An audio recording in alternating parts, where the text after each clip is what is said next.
Hello viewers, আসসালামু আলাইকুম। Share করব শুটকি দিয়ে 3 পদের ভর্তা রেসিপি। নরমালি শুটকির ভর্তা খাওয়া হয়ে থাকে, কিন্তু শুটকির সাথে বিভিন্ন উপকরণ মিক্সড করে যে ভর্তা তৈরি হয় তার স্বাদ মুখে লেগে থাকার মতোই হয়। তো আশা করছি এই 3 পদের ভর্তা আপনাদের সকলের কাছে ভীষণই ভালো লাগবে। তো চলুন দেখে নিই ভর্তা রেসিপির জন্য কী কী লাগছে। প্রথম ভর্তা তৈরির জন্য আমি এখানে নিয়েছি বাদাম। তো বাদামটাকে বেশ ভালো মতো ভেজে নিতে হবে। চুলার ফ্লেম মিডিয়াম রেখে বাদামগুলোকে উল্টিয়ে পাল্টিয়ে সময় নিয়ে ভেজে নিব। তো আমার চ্যানেলে শুধু বাদামের ভর্তা রেসিপি দেয়া আছে, চাইলে দেখে নিতে পারেন। তো আজকে দেখাবো বাদামের মিক্সড ভর্তা রেসিপি। বাদাম ভাজার যখন এ পর্যায়ে আসবে, যখন চোচাগুলো ফেটে যাবে, তখন বুঝবেন বাদাম একদম পারফেক্টভাবে ভাজা হয়ে গিয়েছে। তো এ পর্যায়ে আমি এখন বাদামগুলোকে নামিয়ে নিব। আমাদের বাদাম ভাজা একদমই রেডি। তো সবগুলো বাদাম আমি একটা প্লেটে নিয়েছি। এবারে যেটা করব, একটা বাটনার সাহায্যে বাদামগুলোকে এরকম হালকা করে প্রেস করব। এতে করে হবে কি, বাদামের চোচাগুলো খুব সহজেই আলাদা হয়ে যাবে। তো সবগুলো বাদামের চোচা আমি এরকম করে নিয়েছি। তো এবারে যেটা করব, বাদাম থেকে চোচাগুলোকে আলাদা করে নিব। এর জন্য নিয়েছি একটা চালনিতে সবগুলো বাদাম দিয়ে খুব ভালো মতো চেলে নিব। এভাবে খুব সহজেই বাদামের চোচা আলাদা করে ফেলা যায়। এবারে ভেজে নিব কালো জিরা। বাদামের অর্ধেক পরিমাপ নিতে হবে কালো জিরা। অলরেডি আমার চ্যানেলে তিতা ছাড়া কালো জিরার ভর্তা রেসিপি দেয়া আছে। তো সেখানে কিভাবে কালো জিরা ভেজে নিতে হয় এবং কতটুকু ভেজে নিতে হয় সেটা আমি সব ডিটেলসে বলেছি। তাই এই রেসিপিতে আর বলছি না যে কিভাবে কালো জিরাটাকে কত সময় নিয়ে ভাজতে হয়। তো আপনারা চাইলে দেখে নিতে পারেন। আপনাদের সুবিধার্থে আমি কালো জিরার ভর্তা রেসিপি ভিডিওর এন্ড স্ক্রিন এবং ডেসক্রিপশন বক্সে দিয়ে দিব। কালো জিরা ভাজার এ পর্যায়ে নামিয়ে নিব। যেহেতু এটা শুটকির মিক্সড ভর্তা, তাই নিয়েছি শুটকি মাছ। তো এবারে যেটা করব, আমি এখানে পানি গরম করতে দিয়েছি। পানি যখন ভালো মতো বয়েল হয়ে আসবে, ঠিক এ পর্যায়ে পানি নামিয়ে একটা বাটিতে রেখে দিব। ততক্ষণ রেডি করব এই রেসিপির বাকি উপকরণ। তো এবারে শুটকিগুলোকে ভেজে নিতে হবে। মিডিয়াম টু লো ফ্লেমে শুটকি মাছগুলোকে একটু উল্টিয়ে পাল্টিয়ে সময় নিয়ে লাল করে ভেজে নিতে হবে। শুটকি ভাজার যখন এ পর্যায়ে আসবে, লালচে হবে, ঠিক এ পর্যায়ে নামিয়ে নিব। তো এই শুটকিগুলোকে আমি গরম পানিতে দিয়ে দিচ্ছি। গরম পানিতে শুটকি মাছগুলোকে 15 মিনিটের জন্য ভিজিয়ে রেখে দিব। ততক্ষণ রেডি করব এই রেসিপির বাকি উপকরণ। তো দিয়ে দিচ্ছি এখানে পেঁয়াজ কুচি। পেঁয়াজগুলোকে কিছুক্ষণ ভেজে নিব। পেঁয়াজ ভাজার যখন এ পর্যায়ে আসবে, একটু লালচে হতে শুরু করবে, দিয়ে দিব এখানে কাঁচামরিচ, সাথে দিয়ে দিব এখানে রসুনের কোয়া। তো সবগুলো উপকরণ একসাথে ভেজে নেওয়া যাবে না, কারণ এক একটার ভাজার টাইমিং এক এক রকম। তাই পেঁয়াজটাকে আগে ভেজে নিয়ে তারপর রসুন এবং কাঁচামরিচ ভেজে নিতে হবে। তো এটা ভাজার যখন এ পর্যায়ে আসবে, এগুলোকে আমি নামিয়ে নিব। একই তেলে ভেজে নিব এখানে শুকনো মরিচ।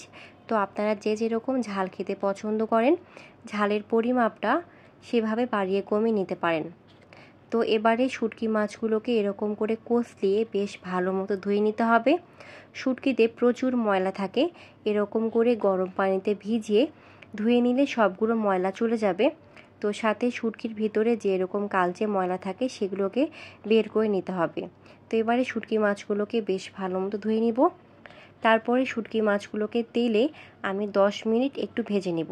ভাজার এ পর্যায়ে এলে দিয়ে দিব এখানে রসুন বাটা, সাথে দিয়ে দিব এখানে একটুখানি আদা বাটা, জিরা বাটা। আশা করছি আপনারা পরিমাপ দেখে বুঝে নিয়েছেন আমি কতটুকু করে দিয়েছি। এবারে সবগুলো উপকরণ আরও 5 মিনিট মতো ভেজে নেব। ভাজার যখন এ পর্যায়ে আসবে, দিয়ে দিব এখানে একটুখানি হলুদ গুঁড়ো দিয়ে এটাকে আরও 5 মিনিট ভেজে নেব। ভাজার যখন এ পর্যায়ে আসবে, তেল ছেড়ে দেবে, ঠিক এ পর্যায়ে দিয়ে দিব এখানে হাফ কাপ পরিমাপ পানি বেশি দেয়া যাবে না। যারা শুটকি খেতে পছন্দ করেন না, শুটকি এভাবে প্রসেসিং করে ভর্তা করবেন, অনেক দিন শুটকি ভর্তার স্বাদ মুখে লেগে থাকবে। শুটকির যখন পানি শুকিয়ে এ পর্যায়ে আসবে, তেল ছেড়ে দেবে, এটাকে আমি আরও 10 মিনিট বেশ ভালো মতো ভেজে নেব। যত ভালো মতো ভাজা হবে ভর্তাও ঠিক ততটাই ভালো হবে।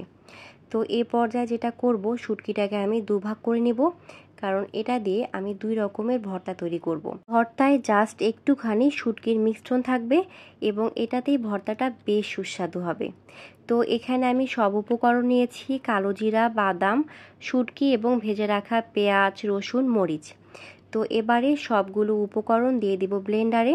তো অবশ্যই উপকরণগুলো ঠান্ডা হওয়ার পরে তারপরে ব্লেন্ডারে পানি ছাড়া ব্লেন্ড করতে হবে। দিয়ে দিব এখানে টেস্ট অনুযায়ী লবণ। এবারে সবগুলো উপকরণ একসাথে পানি ছাড়া স্মুথ করে ব্লেন্ড করে নেব। তো এই হচ্ছে আমাদের শুটকির মিক্সড ভর্তা রেসিপি। তো এবারে চলে যাব নেক্সট ভর্তায়। নেক্সট ভর্তার জন্য আমি এখানে ভেজে নেব রসুন, কাঁচামরিচ এবং শুকনো মরিচ। তো এগুলোকে একটু পোড়া পোড়া করে ভেজে নিতে হবে। তো একই তেলে আমি ভেজে নিচ্ছি। যখন ভাজার এই পর্যায়ে আসবে এগুলোকে আমি নামিয়ে নেব। তো এই ভর্তা রেসিপির জন্য আমাদের লাগবে পুদিনা পাতা। তো আমি এখানে বেশ কিছু পরিমাপ পুদিনা পাতা নিয়েছি। পুদিনা পাতার অর্ধেক পরিমাপ নিয়ে নিব এখানে ধনে পাতা। তো দিয়ে দিচ্ছি ধনে পাতা। এবারে এই উপকরণগুলোকে বেশ ভালো মতো ধুয়ে নিব। তো বাকি যে অর্ধেক শুটকি ছিল সেই শুটকিটা আমি ব্লেন্ডারে নিয়েছি। এবারে এখানে দিয়ে দিব পুদিনা পাতা এবং ধনে পাতা। তো আমি এই ব্লেন্ডারটা ক্লিন করিনি, যেহেতু এখানে ভর্তা করব।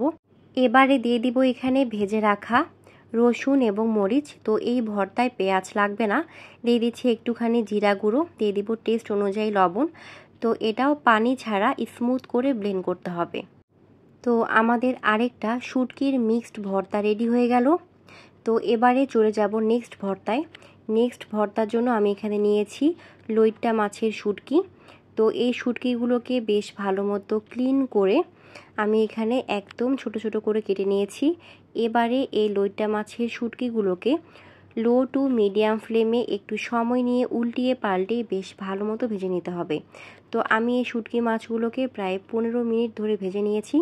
যখন এরকম লালচে হবে এ পর্যায়ে নামিয়ে নেব। শুটকিগুলো নামিয়ে গরম পানির মধ্যে 30 মিনিটের জন্য ভিজিয়ে রেখে দিব। এই ভর্তার জন্য শুটকিটা বেশ ভালো মতো নরম হতে হবে, তাই সময় নিয়ে 30 মিনিটের জন্য ভিজিয়ে রাখতে হবে। 30 মিনিট পরে শুটকিগুলোকে বেশ ভালো মতো কষলিয়ে ধুয়ে নিব।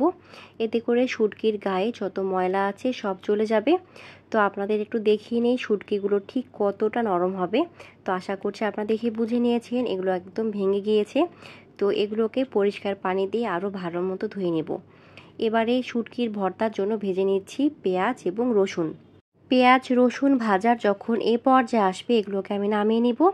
তো এই লইট্টা মাছের শুটকি ভর্তা করব আমি শিলপাটায়। তো শিলপাটা এখানে নিয়ে নিয়েছি ভেজে রাখা পেঁয়াজ রসুন, সাথে নিয়েছি লইট্টা মাছের শুটকি এবং শুকনো মরিচ, সাথে দিয়ে দিব টেস্ট অনুযায়ী লবণ। এখানে আমি শুকনো মরিচগুলোকে ভেজে নিয়ে নিই, ভাজা ছাড়া শুকনো মরিচ নিয়েছি। এবারে সবগুলো উপকরণ একসাথে ভালো মতো মিক্সড করে নিব। আমার চ্যানেলে বাটাবাটির ঝামেলা ছাড়া ব্লেন্ডারে শুটকি ভর্তা রেসিপি দেয়া আছে এবং সেই ভর্তা রেসিপির ধরনটাও একটু ডিফারেন্ট। তো আশা করছি আপনাদের কাছে সেই ভর্তা রেসিপিটা ভালো লাগবে, চাইলে দেখে নিতে পারেন। দুটো ভর্তা রেসিপির ধরন 2 রকম। তো আমি ভর্তাটা বেশ ভালো মতো করে নিয়েছি। তো এবারে যেটা করব, এই শুটকির ভর্তাটা দিয়ে দিচ্ছি তেলে। একই কড়াই আমি বারবার ব্যবহার করছি। তো এবারে দিয়ে দিব এখানে সর্ষের তেল, সাথে দিয়ে দিব এখানে একটুখানি রসুন বাটা, সাথে দিয়ে দিচ্ছি এখানে একটুখানি আদা এবং জিরা বাটা। তো এবারে সবগুলো উপকরণ একসাথে মিক্সড করে এটাকে ভেজে নিব। তো এভাবে ভাজার উদ্দেশ্য হচ্ছে শুটকিতে যে ব্যাড স্মেল থাকে সেটা থাকবে না, ভেজে নেওয়াতে এটার টেস্টটা আরও দারুণ হবে। তো এরকম করে এটাকে ভেজে নিব। যখন এরকম ভাজা ভাজা হয়ে আসবে এ পর্যায়ে এটাকে চুলা থেকে নামিয়ে নেব। তো তৈরি হয়ে গেল একই সাথে শুটকি দিয়ে 3 পদের ভর্তা রেসিপি। যদিও ভর্তাগুলো এখনও পুরোপুরি কমপ্লিট হয়নি। তো কমপ্লিট করার জন্য এখন যেটা করব, প্রথমেই পুদিনা পাতার যে মিক্সড ভর্তা আছে সেখানে দিয়ে দিচ্ছি লেবু, সাথে দিয়ে দেবো এখানে একটুখানি সর্ষের তেল। পুদিনা পাতার ভর্তায় একটুখানি লেবু দিলে কিন্তু এর টেস্টটা আরও বেড়ে যায়। তো এই ভর্তাটা একদম কমপ্লিটলি রেডি হয়ে গেল। এবার যেটা করব, শুটকি ভর্তায় দিয়ে দেবো সর্ষের তেল। যদিও আমি এখানে সর্ষের তেল দিয়েছিলাম, তারপরও একটুখানি সর্ষের তেল দিলাম। এবার দিয়ে দেবো এখানে কালো জিরা এবং বাদামের যে মিক্সড ভর্তা আছে সেখানে একটুখানি সর্ষের তেল দিয়ে মাখিয়ে নেব। তো এবারে এই 3টা ভর্তা একদম কমপ্লিটলি রেডি। তো এই হচ্ছে আমার শুটকি দিয়ে 3 পদের ভর্তা রেসিপি। তো ভিউয়ার্স, শুটকি দিয়ে এই 3 পদের ভর্তা রেসিপি আপনাদের কাছে কেমন লেগেছে অবশ্যই তা কমেন্টে জানাবেন এবং বাসায় ট্রাই করবেন। তো এখানে রয়েছে শুটকি ভর্তা, সাথে রয়েছে পুদিনা পাতার মিক্সড ভর্তা, সাথে রয়েছে এখানে কালো জিরা এবং বাদামের মিক্সড ভর্তা। তো বিশেষ করে এখানে কালো জিরা, বাদাম এবং পুদিনা পাতার ভর্তা এগুলো কিন্তু হেলথের জন্য ভীষণই উপকারী। আপনারা যারা তিতার জন্য কালো জিরার ভর্তা খেতে পছন্দ করেন না, তারা এভাবে কালো জিরা, বাদাম এবং শুটকি দিয়ে মিক্সড ভর্তা তৈরি করে খেতে পারেন, কিংবা শুধুমাত্র তিতা ছাড়া কালো জিরার ভর্তা তৈরি করে খেতে পারেন। তো এই তিতা ছাড়া কালো জিরার ভর্তা রেসিপি আমার চ্যানেলে দেওয়া আছে, চাইলেই দেখে নিতে পারেন। গরম গরম ভাতের সাথে এরকম ভর্তা হলে আর কিছুই লাগে না। শুধুমাত্র কয়েক পদের ভর্তা দিয়েই সব ভাত ইজিলি খেয়ে ফেলা যায়। আপনারা যারা ভর্তা খেতে ভীষণই পছন্দ করেন, আমার চ্যানেলের প্লে লিস্টে ভর্তা নামে একটা ফোল্ডার দেওয়া আছে, চাইলে সেই ভর্তা রেসিপিগুলো দেখতে পারেন। আশা করছি আপনাদের কাছে ভীষণই ভালো লাগবে। তো ভিউয়ার্স, আজকে এ পর্যন্তই। ইনশাল্লাহ দেখা হবে আবারও নেক্সট কোনো নতুন ভিডিওতে। সে পর্যন্ত সকলেই ভালো থাকবেন, সুস্থ থাকবেন এবং আমার পরিবারের জন্য দোয়া রাখবেন। Thank you. Let's see the next video. আসসালামু আলাইকুম।